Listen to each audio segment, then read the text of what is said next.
Hi, today I'm going to speak about how to collect wild plums and how to process them. This particular tree it's very special because you don't need to move the branches for the ripe fruit to fall. Neither it holds the ripe fruit so that it rottens when it falls down. It just falls down at the right moment when it's ready to eat right then. So there's no reason to collect them from the tree, you just pick them from the ground. Uh, when you pick the plums, sometimes because they were left for a long time or for any reason the birds have picked them, when you pick them when they're hard, when you hold them, that means they're good. For any reason when they're soft like this one, you throw it away, far away, because the next time you come to collect, you don't want to pick it again.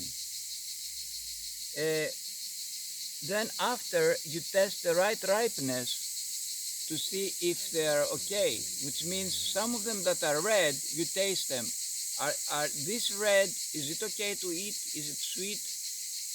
The other one that's too black and maybe a little soft, is it okay? Probably it's fermented, just like tastes like vinegar. So after you collect them, you put them in the blender. You turn the blender very slow for few seconds, just to get the seeds out of the pulp. You can test it and see how long it takes for the seeds to come out. So it is very quick, because otherwise if you blend a long time you will grind the seeds. Then you pass them through a strainer, and after you move inside the big strainer, after you move it with a wooden spoon so that all the liquid comes out, you want all the liquid to come out from the pulp that is left with the seeds. So you take them with your fist and you squeeze it really hard so to get all the juice out, and then you don't throw away, you put it on a jar, and then after you can use the seeds for either eat the inside, which of course takes a long time, but it's edible, or you keep them to make a nursery to have other trees, because on this tree several trees can be grafted. This tree can survive with no water whatsoever in the summertime, so it's very hardy, very resistant. So on this you can graft different some other kind of trees, like apricots, for instance.